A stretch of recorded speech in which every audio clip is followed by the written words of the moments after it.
Hi, and welcome to RobsCamino. What are we going to be talking about this week? We're going to talk about accommodation and all the different types of accommodation you can find on the various Camino routes through Spain, through France, whatever. And this week I'm talking to a dear friend, Jenny, who I've kind of met face to face a couple of times. True. But I feel like I've known you forever, Jenny. Oh, thanks. Me too. Through us forum. Me too, Rob. So we're going to talk about accommodation types, and that's coming right up.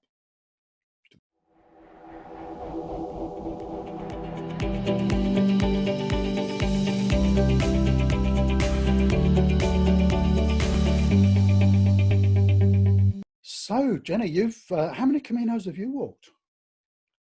I've walked 3 in Spain, and I've walked 1 in Italy. Wow. And the one I walked in Italy. Were they different routes in Spain, or?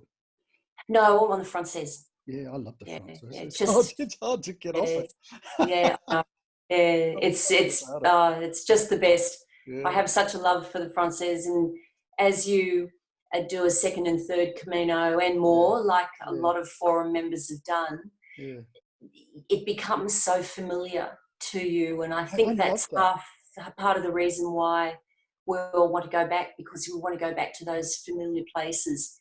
Yeah, so, and the last time, I haven't walked for 2 years, but the last time I went, my wife Pat with me, and it was great because I saw it afresh through her eyes, you know, and I followed the advice that everybody says, you know, don't stay in the same places, try to stay in different villages and towns, and you get of course you meet different people, so it's very different. But anyway, the topic is different types of accommodation. So what would you say to people, you know, what are the main accommodation options and the pros and cons?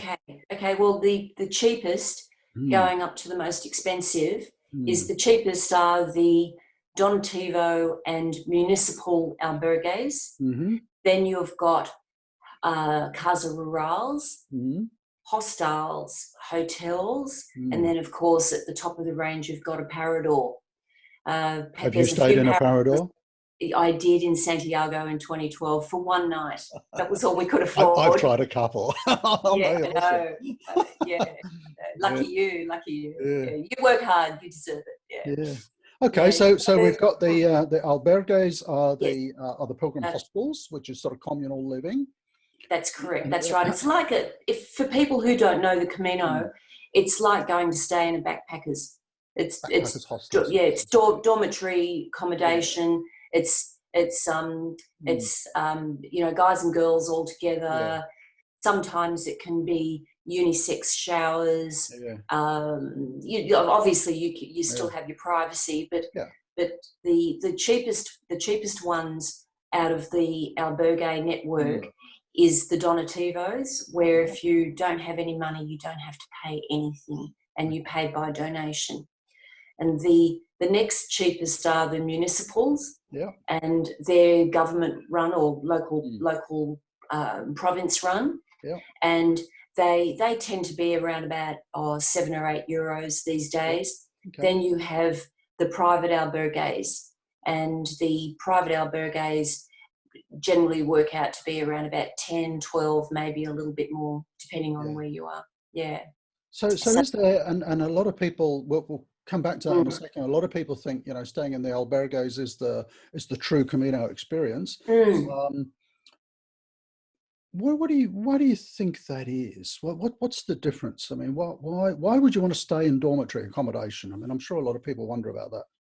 Because you get that Pilgrim community experience that you don't if you're staying in a hotel or any private room. By the mere fact that you're not with other people, you talk to less people. And I must say, on my first Camino in 2012, where I walked with 5 friends, and we had a couple of guides walk with us. It was an organised thing. The 6 of us just talked with Gordon and Pat. We talked with very few other pilgrims. And so I came home from that Camino feeling that I'd only scratched the surface of the Camino. I knew about albergues because I'd done quite a bit of reading over about 10 years before I first went.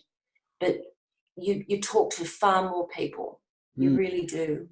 And so and the albergues also, they're best geared to look after a pilgrim's needs. They've got the sinks to wash your hiking gear. They also, a lot of them also have washing machines. Some of them will also, for a little bit more, like a few more euros, will wash and dry all your gear for you. And so a lot of them have kitchens, and so if you're getting sick of the pilgrim meals, you can go out to the local shops and prepare a lovely meal. That's a great saving, isn't it? And a lot of people who stay in the albergues talk about, you know, the communal meals and banding together to buy food and cook together. And that's right. That's right. You get a whole stack of pilgrims chipping in to just say, like, do a big pasta meal with wine and whatever, and including dessert. You can get that for about €2 or €3 per person. Wow, that's and amazing, that's incredible, and it's beautiful, beautiful food. The Italian pilgrims love to cook. I've had quite a few meals now in albergues that have been cooked by Italian pilgrims, and great. Gosh, just and lovely. these things are just impromptu. These things are just impromptu, aren't they? I mean, impromptu. And I think that's the wonderful thing about the Camino. It kind of just unfolds, and you never quite know what's going to happen. Yeah, that's true. Suddenly you get chatting with some people in the albergue, and let's go shopping, and we'll cook dinner together. Yeah, that's true. It's amazing. That's true. Yeah. And apart from the albergues, of course, you've got the others that I mentioned, and sometimes you're just over people and you need a bit of privacy. You might have had a bad day on the Camino. You might be really tired, and so you need a room to yourself. You might have had a bad night the night before because someone kept you awake snoring. And which often happens in the albergues. That's okay. That's okay. That's okay. Yeah. So sometimes you just need a bit of privacy, and you need to be able to have somewhere with your own bathroom and soak in the bath if there is one, and then go out and have dinner with other people. But there's certainly a big role for having a bit of privacy from time to time. I have to confess, I have not stayed in shared accommodation in albergues in three Caminos. So I generally go for the CASA RURAL, which is basically a country house. It's a bed and breakfast. And just to help people with price comparisons, 20 to €30 a night probably for a private room and bathroom and so on. I just feel a bit uncomfortable in dormitories, and I snore, and I worry that I'll keep people awake and that sort of stuff. I have stayed in some wonderful albergues, because the thing to note is that a lot of albergues actually have private rooms as well. So, I mean, there's a great big one in Parador. And that has a little wing with about 6 or 8 private rooms in it. So you don't get to stay in the albergue, but you're on your own. Yeah, exactly. Well, you still get the albergue experience, and you get to use the facilities as well. And also, if the albergue has its own, like a lot of albergues have their own restaurants, you're still sharing a pilgrim meal at an albergue at Punta Lorena, which I really like. It's Santiago Apostol. They have a range of accommodation, and they have a huge dining room, and the pilgrim meals there are fantastic. And I've stayed there over in the campsite park in a caravan back in 2015, and we still joined all the pilgrims to have the pilgrim meal at night. And it's a huge place, and they accommodate about 93 pilgrims, I believe. Wow, that's so amazing. It's huge. It's huge. So we've got the different albergues. We've got the Dormitory, and if you don't know anything about the albergues, there's always lots of debate about this on EVAS Forum, and we'll put a link to EVAS Forum down below. Dormitory doesn't mean free. That's true. It means give what you can. That's true. And if you can afford it, I think most people try to give, the rule of thumb with a Donativo is you at least give what you'd pay at a Municipal. Yeah. So these days it's around about €8. If you can't pay, then fair enough. So the Donativo, there's the Municipal, which is the government ones, and then you've got the private ones. Some of those are really nice, and then you've got CASA RURALs, like a little bed and breakfast. And then you've got sort of small hotels. Got hotels. bigger hotels. I have to find of all the variety that I've stayed in, some of the smaller hotels have been the least worthwhile. Yes. And particularly when I was with my wife, Pat, you know, we might stay in some of the smaller hotels and it could be 50, 70 euros for a night. Yeah. I would say beware of the modern ones because they have a paper thin. So I tend to like the older style little houses. Yeah, exactly. That's right. Yeah, that's true. That's true. That's true. Yeah. Okay. Yeah, and of course, then at the top end of the scale, there's the Paradors. Oh, look, I would say to people, if you can afford it, it's nice to try one. Yeah. I've stayed in it over 3 Caminos, stayed in a couple. I stayed in Santo Domingo, the one right in the square, which is no, the one. And look, you know, compared to albergues, they're expensive, but compared to sort of world hotel prices, they're not. Oh, absolutely. I think I paid 70 euros. You couldn't get a hotel in Sydney for that. Yeah, exactly. So yeah, I stayed in the Santo Domingo one, which is nice, and Villafranca del Bierzo. Oh yes, stayed in that. That's a modern one. No. Did you stay in the one in Leon? No, it was being renovated. So renovated, maybe next time. Yeah. The one in Santiago is very expensive, I hear. It is. Yeah. But it wasn't so expensive when I was there in 2012 for the one night. There is a place, if you want an experience a little bit like a Parador,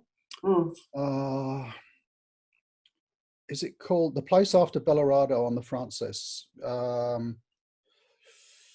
what's it called, before you go up through the forest?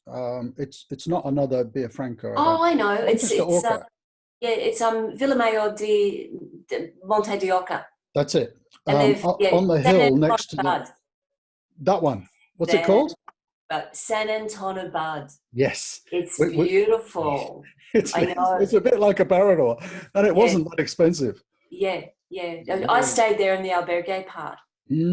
And for a couple of extra euros, they've got 2 big dormitories, and you've got the dormitory, which is your regular bunks, which is €10 a night, and then for €12 a night, you can go in the slightly more spacious dormitory, which is single beds, and each person has a little partition, like I'd say chest height partition. That's nice. And that's excellent. But that dining room in San Antonio Bad it's stunning. It's stunning. And it's beautiful. It's family run. And even the dogs are friendly. They've got those gorgeous dogs, those naughty. Yeah, it's well worth staying there a night and having a wonderful meal, and then you're up the hill the next day. I know, that's it.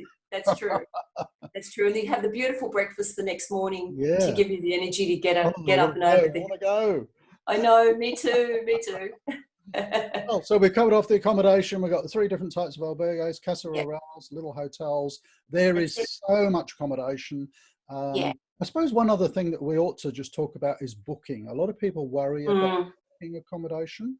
I have to confess, I tend to book 1 or 2 nights ahead so that I know that I don't have to rush to try and find accommodation and that kind of thing. It's kind of peace of mind. But a lot of people, again, for the sort of true experience, don't book at all, do they? They're just no. Yeah, I've done both. I've freewheeled it, and the last Camino I did with my family, we walked from St. John to Santiago in June and July last year. We ended up booking just a night or 2 ahead because there was 5 of us in the end. It was. But I think generally, people staying in albergues, there's not really a need to book, is there? There's not. There's not. But you never know. COVID's probably changed all that now, though. Yes, that's true. Yeah. So, but generally speaking, it's not a requirement. And if you're freewheeling it, you might get to a town, just say Horneos on the Meseta. Oh, it's lovely there. It's beautiful there, and you might get there just about 12 o'clock, and you think, I don't want to leave here, and so you wait for the Albergue or Hontanas. And so you just stay there. If you've got nothing booked, you can set your own schedule, and that's that. If you're wondering where to stay in Horneos, as you walk in, there's an albergue on the right. I think there's another one on the left. Yeah. There's a little Casa Rural 50 meters further along on the left. Run by Mary. It's fantastic. Okay. Good tip. Yeah. Good tip. Yeah. Good tip. That's Okay, great. well, that's, I think we've done accommodation. Okay. That's excellent. Thank you, Jenny. Good. No, cheers. Cheers, Rob. Now, if you enjoy watching these videos and you find the information helpful, I'll try and get a video coming out every week. So you might want to hit the subscribe button, and then that way you'll know when the next videos are coming out. Thanks for joining us. And if you've got any questions on accommodation, just comment down below and we'll answer those for you. Thanks, Jenny. Good. Cheers.